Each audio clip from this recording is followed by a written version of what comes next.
Hello, and welcome to Sobercast, where we provide AA speaker meetings and workshops in podcast format. We're an ad-free podcast, and if you enjoy listening, please help us be self-supporting by visiting Sobercast.com, look for the donate link, and drop $1 or $2 into our virtual basket. We hope you enjoy the podcast. Have a great day. I want to introduce our speaker tonight, and I didn't know what her name was until tonight, but her name is Evelyn C., but she's known to everybody all over the country as Alabama. Give her a big hand. Good welcome. Thank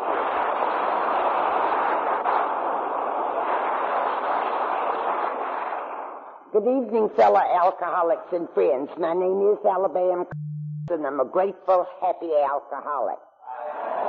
My real name is Evelyn, but I didn't like her. She did things that I was ashamed of, and she was a drunk.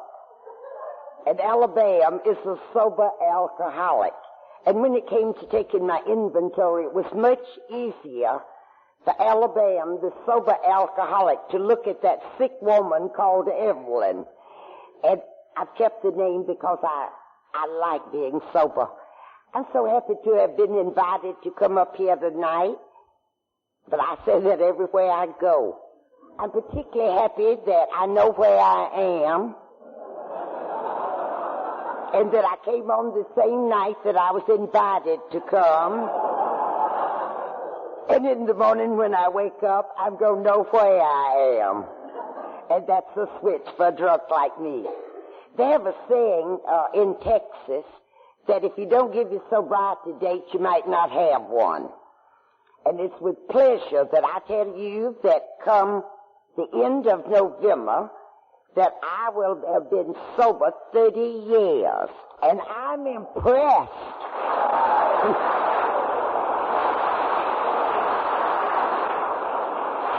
I'm impressed what God and Alcoholics Anonymous and the Fellowship of Alcoholics Anonymous can do for a woman who was dying of drunkenness. I'm impressed at how my life has been changed. And I think that was changed by emulating those of you who came before me and trying to work with those of you who are new. I'm delighted that we've got people under a year sober, because after you've had a year sober, you possibly have taken all 12 steps and you know how to stay sober. But I love working with the new people. I've been able to, especially with our new generation. Now, I don't think there's any age difference in AA. I'm 69. I don't feel it. I've been told I don't look it, and I keep up with any of you. But again, that's the miracle of AA. That's the miracle of AA and this program of recovery. But it has been very, very helpful to me to work with the new people, because I find that they are far more honest about what they did than I was, and what they felt that I was able to express, and what they did. A new girl might be taking her inventory with me, and she tells something that she has done, and I didn't put it in my inventory. And God knows I didn't want anybody to ever know it. And I get goosebumps, and I have to sit right there and just make her wait and say I did it too, and I left it off of my inventory. But I can't make amends, because they say not to make amends when it would injure them or others. And in case you're new and you don't understand what that is, and you haven't got a sponsor, I wouldn't go to a man's wife and tell him I slept with him. I think that would be called injuring them or others. And, but I'm so grateful for the new people that are coming into AA. I spoke at the Portland Young People's Convention, and I identified in feelings with every one of them. But I didn't get here from drinking a little chill wine, burning the toast. I learned to cook after I got sober. I had a love affair with alcohol, and I remained true to it, and it jilted me. I didn't cheat with the pills and the Paraldehyde and all of those funny cigarettes and things. Because you got a good love affair going, you remain true to it, and I did.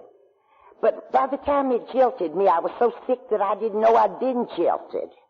He kept telling me it was going to take me where it used to and do for me what it used to do. And I've been sober a considerable period of time before I found out alcohol can't talk. I carried on long conversations with it. And I knew that a nice lady that was raised in a good Southern Christian home wouldn't have had the thoughts I had. And so I knew that it was the alcohol that was thinking that. I blamed it all on the bottle. And then I found out alcohol can't think. And I was certain that I would not have done the things while drinking that I did without the transportation of the booze. And I found out alcohol can't act. And that was sad for me when I found all of this out, because it meant that I was responsible for what I had done and what I had thought. And that the best news I ever had in my life was that I could be sober on a lifetime basis, a day at a time. The worst news that I've heard since I've been in AA, that when I'm not drinking, alcohol's not my problem. And that just leaves one thing, I'm the problem. And that's the reason I keep coming back. A lot of people ask me if I have to go to as many AA meetings as I go to. I wouldn't know. I go to them because I like to go to AA meetings. And I was a greedy drunk. I drank like a pig. My brother says that pigs even know when to stop. But I'm equally as greedy in AA. I am so afraid if I miss a meeting that you go say something about how you work your program and how you stay sober, and that maybe you have a secret that I don't know. And maybe it could enhance my life if I'd been there to hear it. And so I just go to an awful lot of meetings, but all of my friends are there. But I was a daily drinker and a periodic drunk. And it wouldn't hurt me if I went to AA every day. I certainly stay in contact with AA every day of my life, because I'm comfortable with you. But since I've learned to be comfortable with you, I have become comfortable with me. I like me. I respect me. I have human dignity now. And that makes me like and respect you. And it's made it easier for me to get along with people who are not alcoholics. I hear people talk about those people out there on the bricks. I don't find them a bit different from us, except that they might not all be alcoholics. I see a lot of them that are. But they may not all be alcoholics, but I don't hold that against them. It requires a lot of work to become an alcoholic. A lot of work, and I was willing to give it my time. I started drinking when I was 16. That was puppy love and trying to show off around my peers and so forth. I graduated from high school in a group that was all of them were about 2 to 3 years older than me, and I wanted them to know that I was as old as they were, and I could do anything they could do, and I really was just showing off. I lied about my drinking from the very first. My mother asked me what we did at the spend the night party, and I said, I don't know what the rest of them did. I got drunk. But I laughed and winked at her, and Mama said, Evelyn, you must quit talking like that. Sometime people are going to believe you. I found it worked with my husband. I tell him the truth, and he thought it was so far out that he thought I was kidding. I lied by intimation, in other words, and it's the worst form of lying I know. If you tell a direct lie, you know, you catch yourself at it. But I had lied so long by insinuation or intimation that I didn't know I was a liar. I don't know about you, but when I started taking my inventory, I didn't know my character defects. I just plain didn't know them, and my sponsor just said, start with the word lie. I didn't much like him saying that. And I said, but really, I tell the truth. I have been known for my integrity. What I found out was I was frank to the point sometime of being rude. And I found that frankness and honesty just doesn't have anything in common. And then he said, write down that you're a thief. And I said, Walt, I haven't stolen anything since I stole nickels or dimes, laying around the house, and got whipped for it, and I quit that. And Walt said, I'm not talking about cash register honesty, Alabama. I'm talking about honest stealing other things. He explained to me that I had used hospitals like hotels when there possibly were dangerously ill people that needed the beds. He explained to me that I took up a lot of doctors' valuable time lying to them, and psychiatrists and psychologists. And I said, but I paid them. And he said, but they could have been working with somebody that might have been honest with them.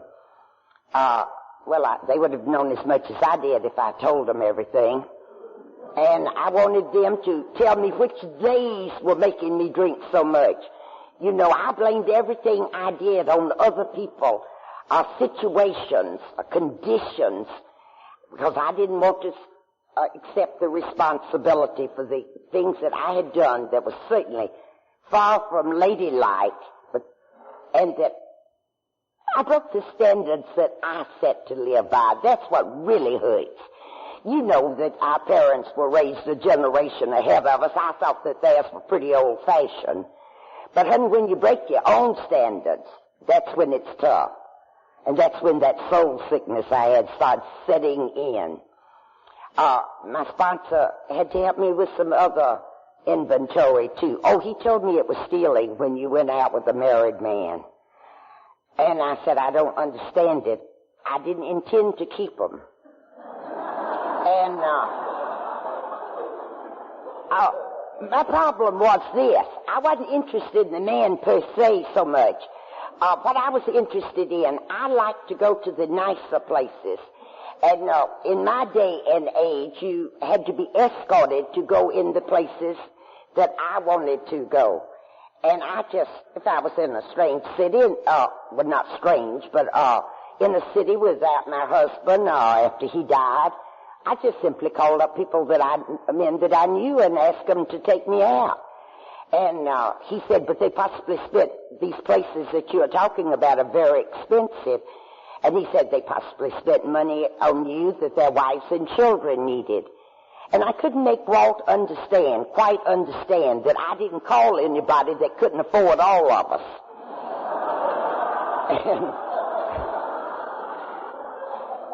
I married a mining engineer who was manager of a gold mine, and I have been called a gold digger. That's a nice word. I told you, drinking at 16, and that I told you that at 22 I became kind of serious about it.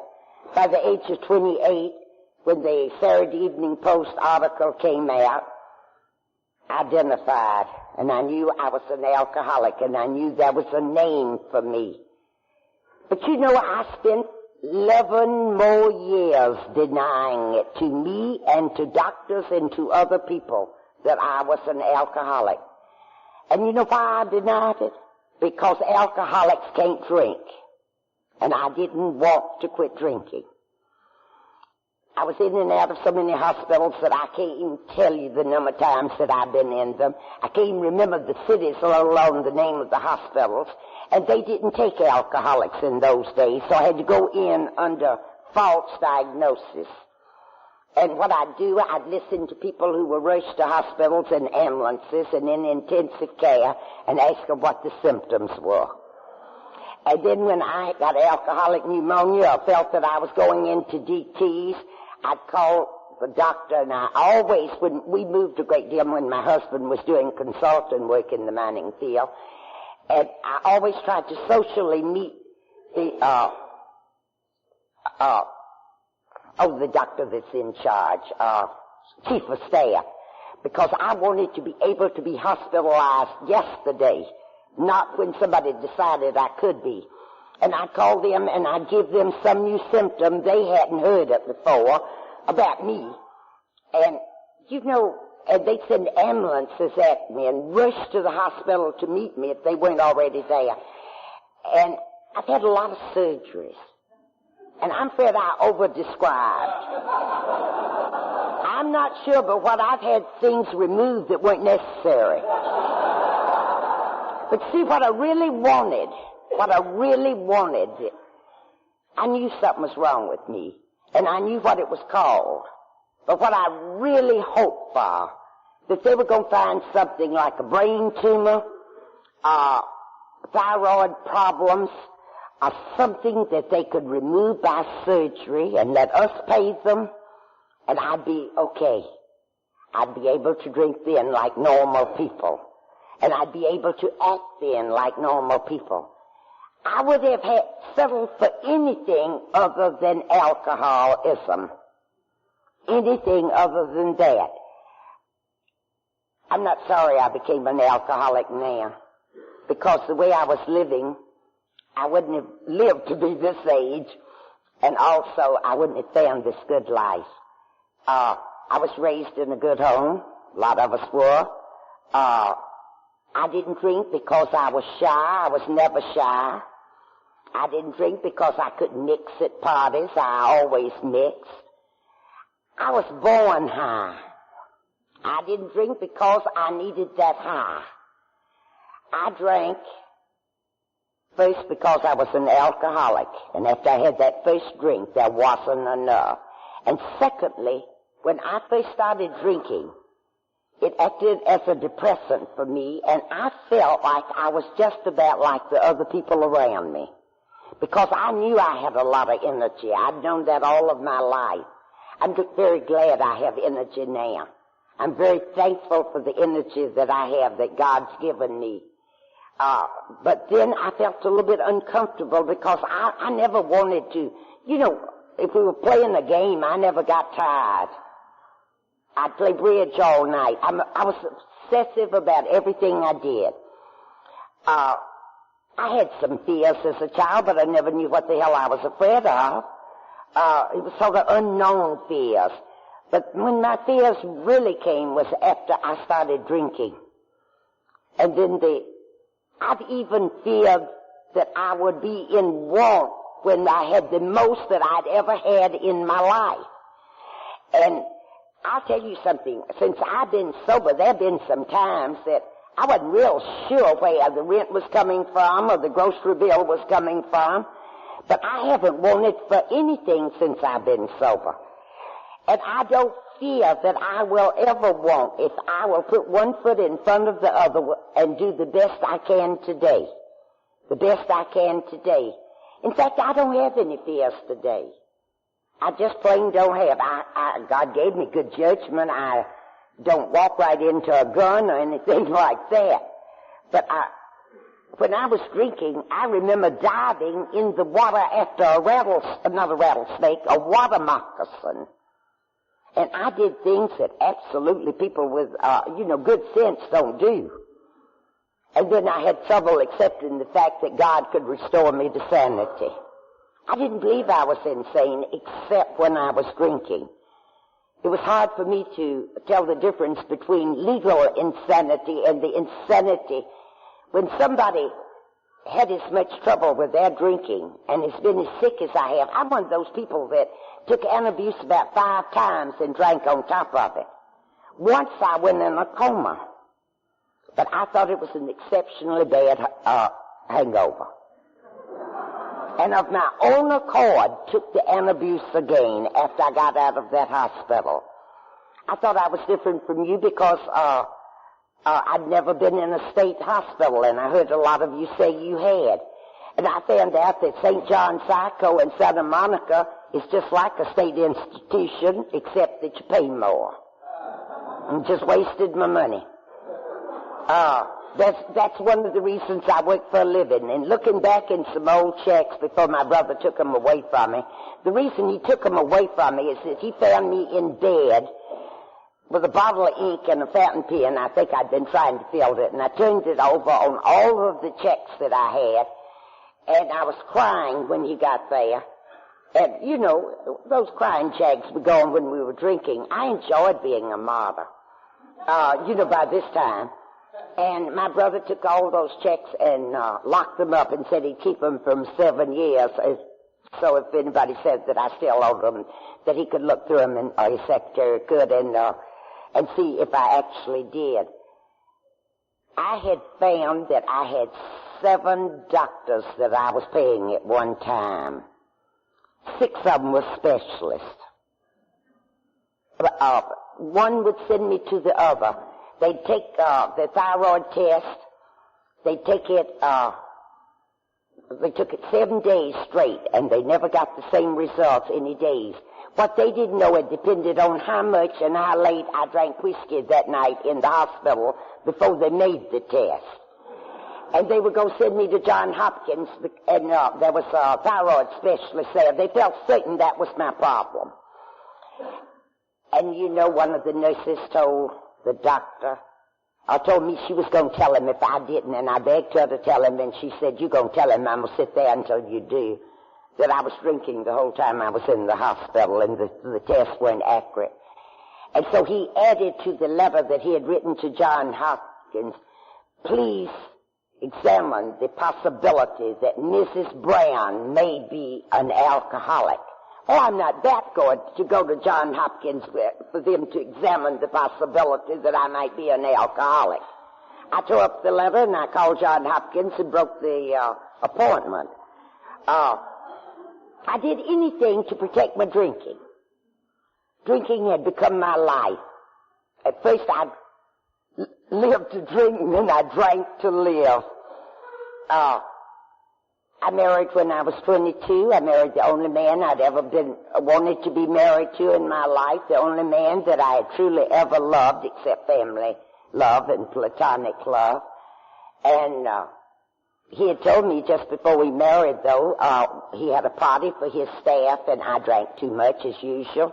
And I was sitting with my back to the fire in the dining room, and I had all this whiskey, and I knew I was going to fall in my plate. So I grabbed my chest and said, "Oh, my heart," as I hit the plate. This is in front of my husband's staff. And he said on the way home that he just couldn't marry me if I was going to drink like that, because it was very important that he have a wife that could go where he was going. He was a number of years my senior and had really already was well known in the mining field. And I said, "Well, that's your problem." I had enough to drink. It didn't seem important at all to me whether I married him or not. And either fortunately or unfortunately, I have never known if I would have quit drinking if he had stuck to his word that he wouldn't marry me unless I did. He came back that night and apologized and asked me to forgive him for saying that, and I said, "It's okay." And as soon as he left, I turned over and went to sleep. Forgot it. I became company hostess. I think I'll tell you about my first AA meeting since we had so many people. Now, North Hollywood's my home group, and I think it's the finest group in the world, and I hope you feel that way about your group. I found the more I give of myself to my group, the better I like the group. So if you don't like your group, not happy in it, I don't like others say, "Go find you another group." I'll say take your inventory and find out what you're not giving to your group. You just can't possibly give of yourself to a group and not like it. I found that out. But I didn't like North Hollywood when I went the first time. I was in Dr. Shower's Drive. That was a drying out joint. I had never been in a drying out joint before. I had told you I went in other hospitals. And there was a man named Marvel C. who died sober, who hadn't been sober very long. And he came back to the joint and asked the doctor if he could take some of us the next week on Tuesday night to the beginners meeting at North Hollywood. I think that's the finest group in the world. I love the beginners meeting. And I raised my hand because that doctor did not understand that I did not want that medication or that formaldehyde. And I told him I wasn't going to take it, and he said, "How do you get sober?" And I said, "Well, I taper off with alcohol."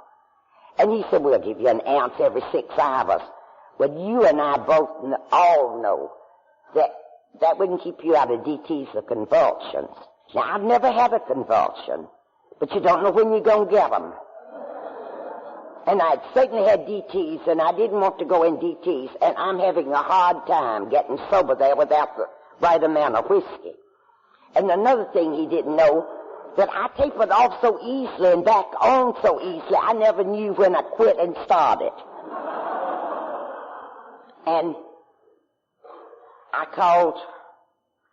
certainly wanted to make a good impression when I went to AA, and I called Las Vegas and asked them to call their manufacturers that I needed an understated navy blue suit to wear to this meeting, a very important meeting I was going to. They sent out to the drying out joint an original suit. It's the last original suit I've had. I wore it for years when things were tough. I wore that and my pearls and my little hat with the veil down over my eyes, which was needed, and my white gloves. And on the way over, I asked Arvo to stop for a bottle. And he said, I'm not going to buy you a bottle. I said, nobody asked you to. I'll buy the bottle. You just stop at the whiskey store. And he said, but the doctor took your checkbook and your money. He always does. You know, Arvo had been in the same place. And I said, nobody ever takes all of my money. I gave him what I wanted to. And I just always used my bra for a pocketbook, you know, and carried my big money. And I also used it to carry my bottle. I had breast surgery 2 times, and each time I knew that it was self-inflicted if it was malignant. I wore big capes or either big fur collars to hide it, you know, and I knew that a policeman wouldn't touch me there, and that he'd have to get a policewoman. I could get rid of it by then, and I also knew the doctor wouldn't, that he'd have to call a nurse, and by that time I could sleep on it or something, you know. Put it under the bed or something. Well, anyhow, Arvo decided, I said, just put me out, Arvo. I'll take a cab back to the hospital, but I'm going to get 2 bottles. I'm going to get one for the meeting, and I'm going to get one for the hospital. And I think he decided it was better to take me than not to take me. I went to that first meeting without the only requirement necessary to get sober. I had no desire to stop drinking. None whatsoever.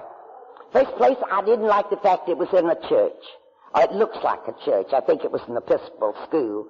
I didn't like that because I had loved God and Jesus and the Methodist Church and loved them very much. And then we had this revivalist come through preaching hellfire damnation if you drank whiskey, if you played cards. I've been playing cards since I was a kid. You know, about 3 or 4, I could play poker at 7. And I was just trying to learn to inhale at that time. I was about 17 when this happened. And let's see, if you danced with a man you wasn't married to, and if you smoked, danced, played cards, and drank, you'd go to hell. And he wanted me to sign a pledge that I would never do any of these things. And the God that I loved and understood, my father drank. I knew some nice people that drank. And I didn't believe they were going to hell. And I believed that he had an evil mind if he thought you couldn't dance with a man you wasn't married to. And I told my mother about it. Every time, this whole week that this revivalist was in town, I couldn't go anywhere that he didn't stop me and say, when are you going to sign the pledge? And this man made me feel guilty because he told me I was the leader in this little community and that the other young people would do what I did, and all of them had signed it in the Methodist Church of the age that he asked to, except me, and that I was a junior steward in the church and I wouldn't sign it. And I tried to explain to him, I don't believe that you have to put in writing to God what you're going to do. I think he knows what's in my heart. And my daddy said, not quit going to the church because my mother loved it so much. And they held a meeting to decide whether to ask me to remove my letter from that church. And then I found out they voted against it, and I said, why? And my cousin told me they voted against it because without your daddy's money, they can't support it. And I didn't feel good about religion then, and still I knew that it wasn't the Methodist Church. Intellectually, I knew it was that minister and a few of the narrow-minded people in the church that it wasn't the church, but I was never comfortable in the church anymore. And emotionally, I couldn't handle it. And I think that this possibly was one of the worst things that happened to me until later on in my drunkenness. And I didn't like the fact it was in a church. Oh, I forgot to tell you that by the age of 28, I joined the Episcopal Church, which believes in doing all these things in moderation, that it's okay. But the thing of it was, I was not moderate in any of the four things. You know, if I do one of them, I'm going to do it to obsession. And I wasn't too comfortable in that, and then I had become even more uncomfortable because I was living in the town of Boulder City, Nevada, which is a smaller town, and I didn't want the people in this town to think that I was bad. So I decided that every time they asked for anything at the ladies' meetings, missionary meetings and so forth, that, you know, if they said they need money for this, that, or the other for the altar or something, I'd just donate it. And my husband and I would donate it, and I would try to say it in all humility. What I'm doing is politicking. I want to be a member of that altar guild because they only choose the finest people in the town to be a member of the altar guild, and I think I can buy respectability. And after they invited me to be a member of the altar guild, then I hated me for being phony. That's the first thing that I had to get out of my chest when I got sober. And I asked to speak to an Episcopal rector because I didn't know where this rector was, who was rector of the church when I had done this. And he said, "Did you drink while you were preparing the altar?" And I said, "No. But sometime I didn't quit till 2 or 3 o'clock in the morning and was over there at 8 in the morning. And I was still under the influence." And he said, "You know you haven't hurt the church at all. And maybe you stayed sober those few hours you wouldn't have otherwise." And he said, "Would you be willing, if you could ever contact this priest, would you be willing to tell him what you told me?" And I said, "Yes, I would like to." And he said, "You don't have to tell him. It's okay if you're willing to, and if you ever have the opportunity, you better take it with him." I also took some more of my inventory with this priest because my husband had become a chronic gambler. And I didn't know because nothing had been sold, but it had all been mortgaged to the hilt. We had some real good stock, real good. I thought we were fixed for life. And we had lived there about 3 years, and he had lost a great deal of our stock. I had to sell it when he died, and, just to retain a little bit of it. And then I got hard up after I was sober about 10 years, and I sold the stock. The most I got for any of it was 36, and it went to 100 and split. So I got for any of it was 36, and it went to 100 and split. God knew I wasn't ready for that money, that I couldn't manage it then. But anyhow, I told him about income tax evasion. And I said I just couldn't play it. You see, we bought that stock when the companies were just being founded. And we got it real cheap, and it was valuable stock. And I couldn't afford to pay the income tax, so I filed my income tax in Missouri instead of Nevada and just didn't mention any of that stock being sold. And, I did crazy things, but I'm going to get back to my first meeting. And I'm going to get sober, I promise you, if I have to stop right now and do it before I quit. But what happened was, there's some of the same people still at North Hollywood, and they're saying about the same things that said then at those beginners' meetings. But I didn't identify with them because I listened. You see, my mind was not open, but my pores were.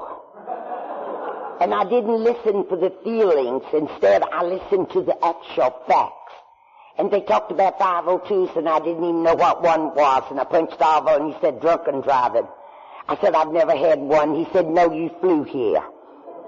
I went back to tell Arvo at the age of 23 that not for status symbol at all, but my husband hired a man as houseboy and chauffeur because he liked for me and the car to get back together.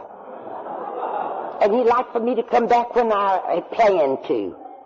I got lost sometime. I don't know about you, but after I had a certain amount to drink, and if somebody said, "Let's go here," it seemed practical to me that you would go there.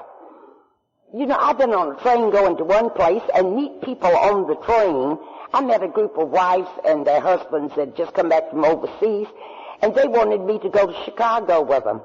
And do you know, I entertained the thought of going to Chicago instead of Kansas City with them because they were going to have a party there to welcome these men home. And I felt really that I'd be patriotic in doing it. I just never could figure out what to say in the telegram. You know, met people going home with them, you know. But I did some of those things later. What happened was I heard people say they'd been in Lincoln Heights, and they'd look at each other and wink and laugh, and I thought it must be a men's club of some kind. I approached Alva and said, what is it? And he said, it's a big jail facility. And I sat there in judgment and thought I wouldn't talk about it if I'd been there. And I surely wouldn't. And then, folks, I tell you, I was so embarrassed for a man that got up there. I don't know his name. He got up there and said he had been in a federal penitentiary. And I want to tell you something. I wasn't ashamed that he'd been in a federal penitentiary, but I was ashamed he didn't know better than to tell it at a social gathering. That's how funny I was. And I never met anybody that had been in a federal penitentiary. And I'm not going to have time to go through all the marriages and so forth, but 3.5 years from then, after I'd been sober 2.5 years, I married a man who had been in a federal penitentiary. A prince of a man, sober.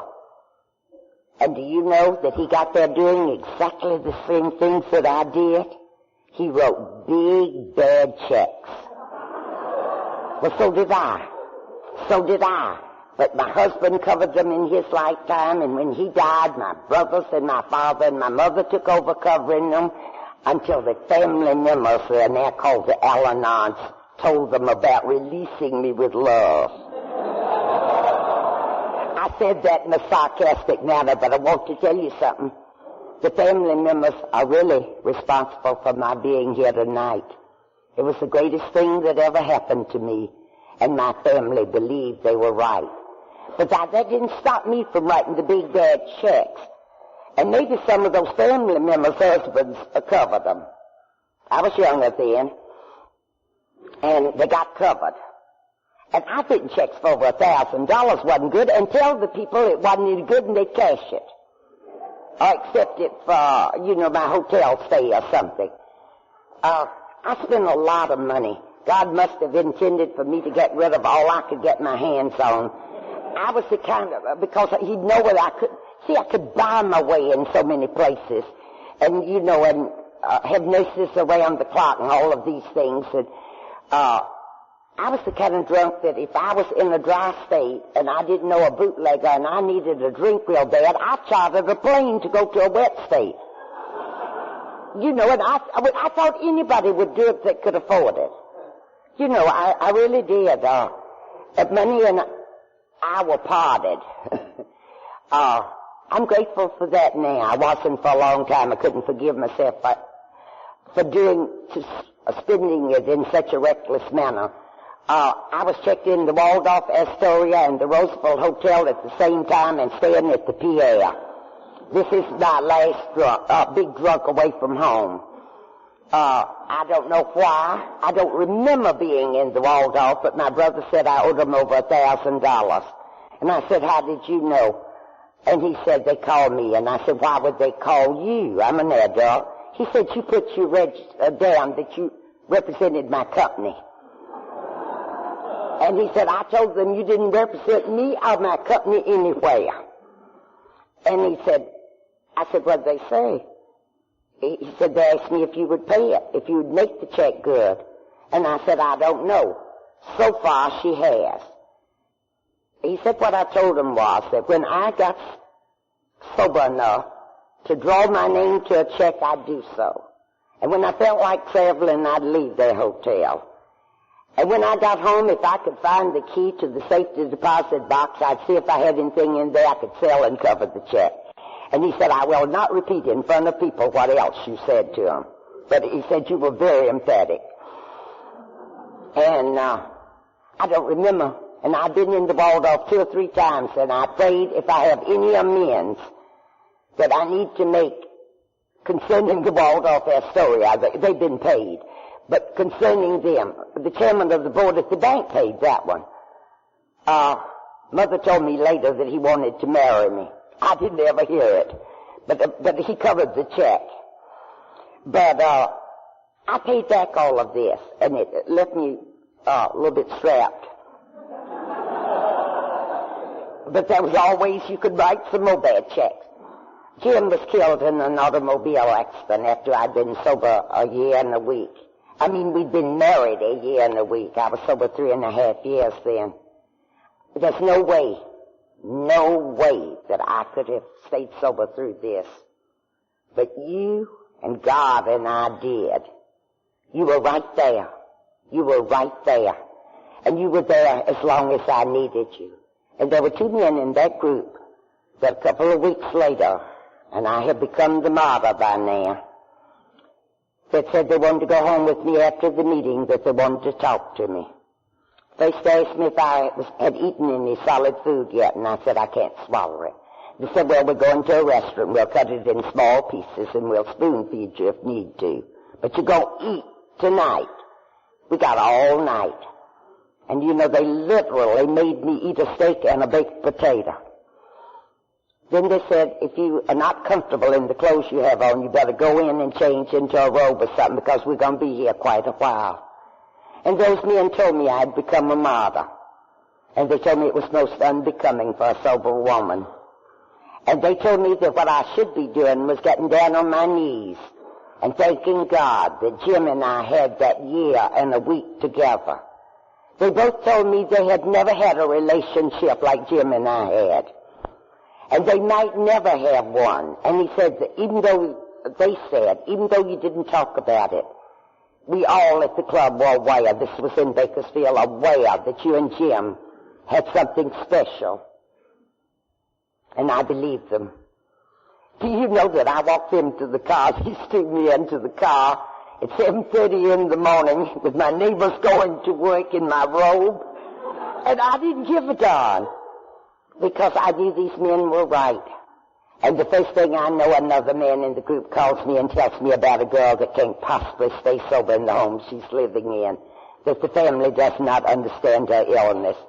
And would I please until they could find somewhere else to put her, take her in my home. See, they knew what I needed to get out of self was to help another alcoholic. And I started then doing it, and I haven't quit since then.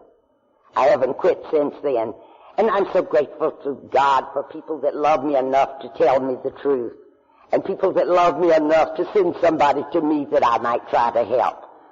I'm so grateful for all of this.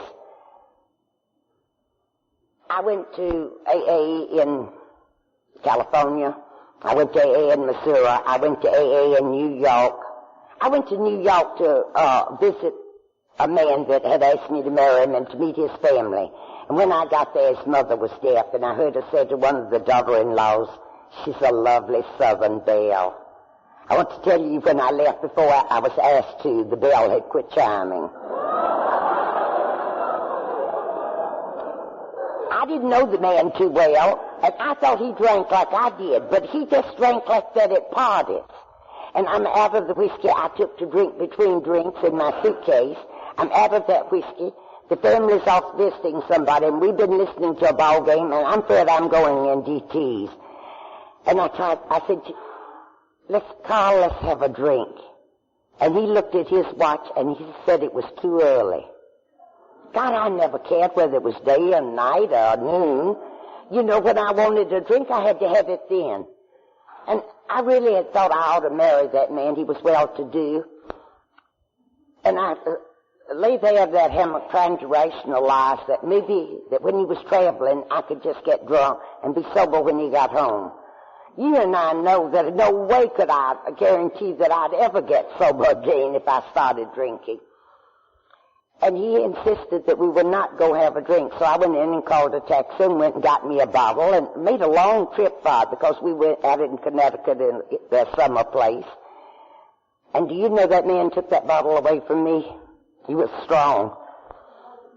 And I picked up a Coca-Cola bottle with the cap still on it, and I threw it across the room, aiming it at his head in front of his dear little mother. He pulled a chair up and protected himself.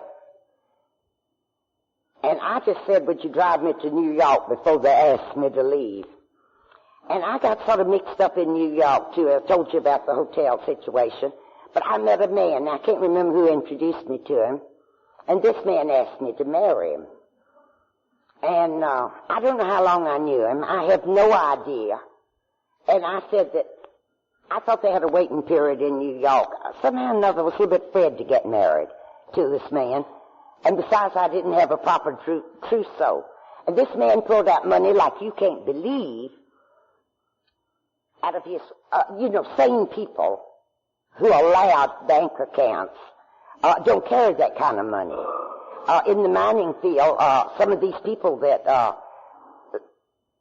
were among the 10 richest people in the world that owned stock in these mining companies, they didn't carry money like that.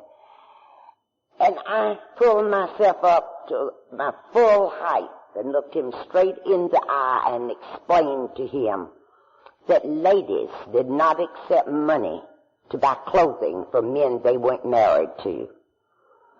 And I was so proud when I could tell my sponsor this. I wanted him to know that I had some principles. But what I didn't tell my sponsor for a long time was I pulled myself up out of his bed. That's the kind of phony I was. I just tell you the half-truth. And the time came when I knew I'd never get well if I didn't tell God and one other person the exact nature of my wrongs. I'm sitting across the table from this man, having champagne, and he looks at his watch and said, we best hurry. And I said, what's our hurry? And he said, he doesn't want to miss the plane. And I said, well, I don't know where we're going. And I said, can't we take a later one? And he said, no, it would make us late in Miami to make the marriage plans. I give you my word of honor that I studied his features carefully. I remembered where I met him and what I told you already, and that's all I remember about him, period. But I couldn't remember his name. I just couldn't remember his name. I told him that I was going to excuse myself and go to the bathroom, come back, finish my champagne, and I was going to get to the hotel and get back. And that he could go ahead and have lunch or breakfast or whatever we were having, because he didn't have as much to pack. I found out when I went to the ladies' room that there was another street exit to this restaurant. I hailed a cab and asked them to take me as far away from there as you could go without going into the ocean. And I've never seen him since. I've kind of watched out for him when I go to prisons to speak, at AA meetings, especially international conventions, and also in, if I go to Camarilla and places like that. I feel like he must be out there somewhere. Things have gotten tough, and I thought it was a shame, really, I didn't marry him once or twice, when I realized I was going to have to go to work. Well, just going right along, my brothers found me in New York. They couldn't keep up with me because I'd keep my rooms and I would check into a hospital, in the Knickerbocker Hospital, and, get detoxified. And they just couldn't find me. But finally they found me, and the doctor and the nurse was in the room with them. They asked them, my brother asked them to put me on a plane. They said they didn't know whether they could get me on a plane as drunk as I was or not. And my brother said, well, I know how to do it. You had to walk out on the field then in New York to get on a plane. You got somebody to push her and somebody to walk in a wheelchair. And you wheel her out to the steps, the ramp. And you wheel her out there. And you put a fifth in a paper sack. And you let her see you doing it. And wherever she is to sit, put that on that seat. And I guarantee you she'll walk up those steps and walk straight to that bag. And that's what happened. And when they got me home, they had my largest nephew meet me, and I sort of fell in his arms. And he said, Aunt Evelyn, I'm sorry I came stop and offer to buy you any food, but your brother said to drive you directly to Sedalia. That was over 100 miles. And I'm dying for a drink. And he said that they want to see you at their office as soon as I can get you there. And they told me that they were going to have me incarcerated and declared incapable of managing my own affairs. And I said, but you know when I'm not drinking, I can prove I'm not insane. And they said, yes, but there are 2 doctors that love you enough, they'll sign the papers, because they'd like for you to have some time to think and decide what you want to do with your life. And they told me they didn't want me in their homes anymore, that they didn't want their children to see me drunk, and that I had embarrassed their wives at every social gathering we were invited to, and they didn't want me to go to those and embarrass their wives any longer. And I knew the minute, but you don't like to incarcerate your sister on an insanity charge. It doesn't look good. And I knew they wouldn't do it unless I forced them to do it. And they just ignored me. By then they are talking to the Al-Anons. But what happened was, the doctor told me I had to have another breast surgery. And a while ago I said 2. It was 3 I was to have altogether. And so I called my brother that had released me, and I told him. And he said, we want some more opinions. And they sent me to 2 more specialists, and all agreed that they best operate. And the family gathered around with money, guaranteed the bill, and love and flowers. They even brought me home-cooked food to the hospital. And I could see that look in their face. Poor Evelyn. She's known about these lumps a long time, and she possibly thinks she's dying of cancer, and that's the reason she drank so much. I knew God wasn't going to let me die a respectable death like that. That he was going to make me live and suffer, and that's what happened. It wasn't malignant. They kept me there 3 weeks to build me up so I wouldn't have to drink. And before I was to be released from the hospital, my brother Dan, and God do I love that man, had been talking to the Al-Anons again. He came over and he said, I never loved you as much as I love you right now because I know how sick you are. The doctor says if you are to live, it means not any more drinking. And he says, I have come after talking to the major members of the family to ask you to forgive us for keeping you alive if you don't want to live. That we have come to the conclusion that every adult has a right to live or die, and we're going to give you yours back if that's what you want. If you want to live, we'll go to any lengths to help you if you are not drinking. But if you take 1 drink, we mean everything we say. We don't want you in our homes. If you stay sober long enough, we'll either put you in a small business or send you back to college and let you get your degree. We'll go to any lengths to help you, but that means absolutely no whiskey. He says, I've talked to the policeman. I told them to quit making the run for your whiskey. I told them to arrest you just like any other common drunk in this town and put you into jail with the winos. And don't waste your nickel calling me because I'm not going to bail you out. And you know, I knew he meant it because he wept openly in front of these doctors and nurses. He just wept openly, and he told me later that he thought he was saying goodbye forever to me because he felt that I was going to die. I left that hospital believing I could stay sober on my own. Now, I don't know why I believed this, but I never had wanted to before. And I found I couldn't do it. By midnight, I was so lonely. It was okay in the hospital. I did not send out for bottles with people around me, surrounding me. But when I got home, it was so lonely in that apartment. And my head started working again. All of the things I had become started keeping me from sleeping. And I started drinking. I've never had a slip, folks, in this entire year. I don't even believe in slips. I drank because I'd rather drunk than to not drink. I couldn't keep from drinking on my own. And you don't call it a slip when you order a case of whiskey and you're not expecting company.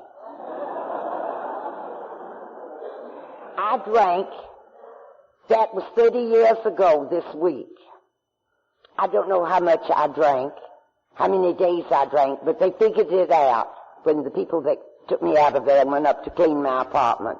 They figured out that I drank 2/5 a day. The refrigerator was full of food, spoiling. And apparently I had eaten nothing as far as they could tell. I did not call for help, but a girl from AA called me and insisted she was coming over to see me. And she came over there and she talked me into going home with her. Both she and her husband were alcoholics. And people like you came to help her take care of me that night. I don't remember a word that you said. I may have not even heard what you said. But I remember how you looked. I see that look on all of your faces in this room. And all night long I tried to remember what that look was called. Because I knew I had had that look at one time in my eyes and my face. I now know that it's the look of people who are serene, that have human dignity and have purpose in living. And I had lost all of these things. The most important gifts that God had given me, I had already lost. And the next morning I told Earl that I wanted to be sober more than I wanted anything else in the world. And Earl asked me was I willing to go to any lengths and would I do what they told me to do, and I said yes.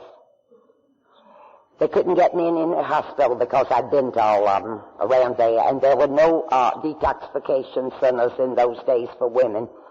And they told me about a little place over an empty store back of a club room where volunteers from AA detoxified men.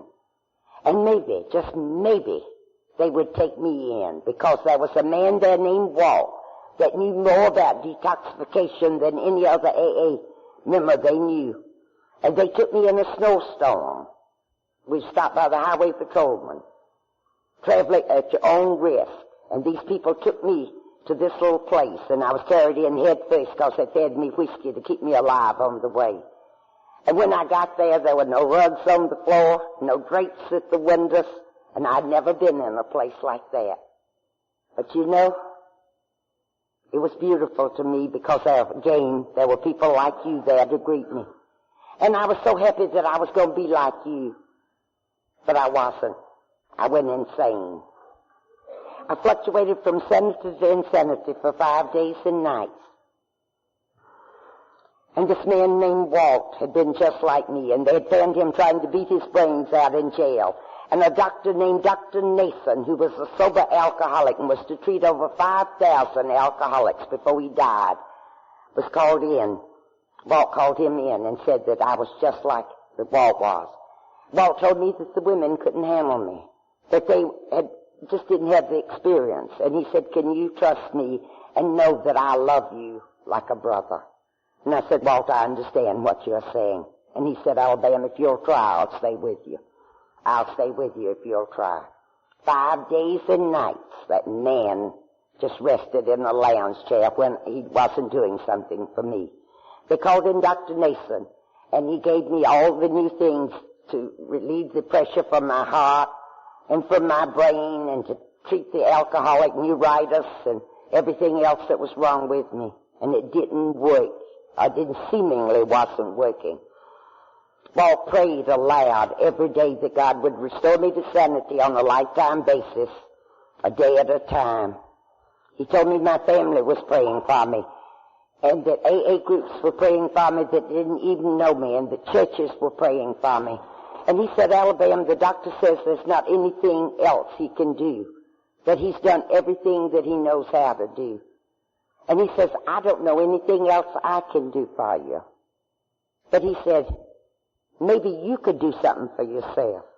Have you asked God to restore you to sanity and remove the obsession for you to drink on a lifetime basis, a day at a time? And I said the prayer after him. And in the dirty bathroom, the 12 men and I were using to get sober in with the door ajar because I was insane, I heard God saying, please don't be frightened. You wouldn't have heard anything if you'd been there. I heard God say to me that I could be sober and I could be sane on a lifetime basis, a day at a time. But folks, that wasn't even the miracle. I knew very shortly thereafter that what I heard was what I had prayed, and Walt had prayed for me for 5 days and nights. The miracle was that I believed it. I believed it the last part of November in 1952, and I have never ceased believing that I could be sober and I could be sane on a lifetime basis, a day at a time. Very slowly, I started getting well. The family had been told not to send me any money for a year, and my money was tied up in the court battle. And my sponsors told me I had to go to work. They sent me out to work clicking in a store. Imagine it. 76 cents an hour, and I bitched. And they told me I should pay them to teach me to work. And they told me if I was to ever have any self-respect, I was going to have to learn how to earn a living and not be a parasite. And folks, I did. And after working there 5 months and 7 months sober, I was promoted to bar and manager of my department. And when I left after 2 years, they told me it'd take 2 years to get a good reference. My sponsors told me that. And when I left there, they offered me a job in any store they had and told me they were grooming me for head bar and for that department for all 50-some-odd stores. And I thanked them and said I need to go to California. I learned some self-respect. I didn't like going to work, but they told me to act as if I did. And I don't know when the acting started and when I learned to like it. I'd love to tell you that from then on that I have just walked the path to happy destiny without making any mistakes. I've made every mistake you make except drinking. But thank God it was something I could do about it. I married out of loneliness, and sex and Alcoholics Anonymous is not the basis for a good marriage. It takes more. My motivations were wrong for getting married, and it didn't work, and I thought I was a failure, and you told me I just failed to make something work where the motivation wasn't good. I'm not afraid to live alone now because I like me and I respect me, and you taught me how to do this. I wore a halo for just a short period of time when I was still in Independence, Missouri, in my first year. And I went down to the club, and these people had all seen me insane and knew my story. And I said, boys, I can't sit down and talk to you now. We didn't have any women to speak of in this group. And these boys waited to talk to me because I'd missed my meetings that I was out working. And I said, I can't sit down and talk to you. I did. This time we taking women there. I got to go upstairs and see the poor sick girl that came in at noon today.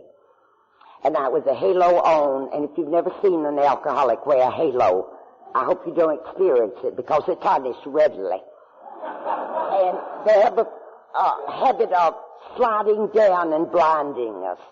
And I came down from seeing this girl, and I said to these boys that saw me and knew me, oh, fellas, I am so glad I didn't go to the lengths the poor girl upstairs went to. You know the pious voice. Dick DeWino said to me, Alabama, what she done, you ain't done. I said, Dick, she told every one of us today at noon when they brought her in here that she was a prostitute. I had to whisper the word. I couldn't say it. And Dick looked at me with Al-Anon eyes. And he said, Alabama, ain't you gonna ever get honest? Can't we teach you the meaning of self-honesty? And I said, Dick, I don't even know what you're talking about. And he said, I believe you, Alabama. Don't you know that the only difference in you and that gal upstairs is you didn't know you could sell it. And besides, you didn't need the money. So folks, I'd like to tell you, no matter what honors that may have come my way and what jobs I may have held, and when on my 30th birthday and every birthday that is to come up, I never want to forget what a phony I was. But with God's help, I can look at me as I am because I don't do the things I used to do. And with your help and God's help and these principles of Alcoholics Anonymous, I will be sober a day at a time because I know it's God's will. Thank you.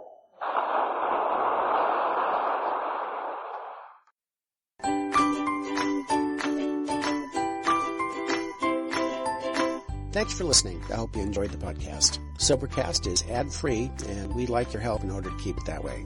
So if you'd like to help us be self-supporting by pledging $1 or $2 a month, visit Sobercast.com and look for the donate links. Thank you very much.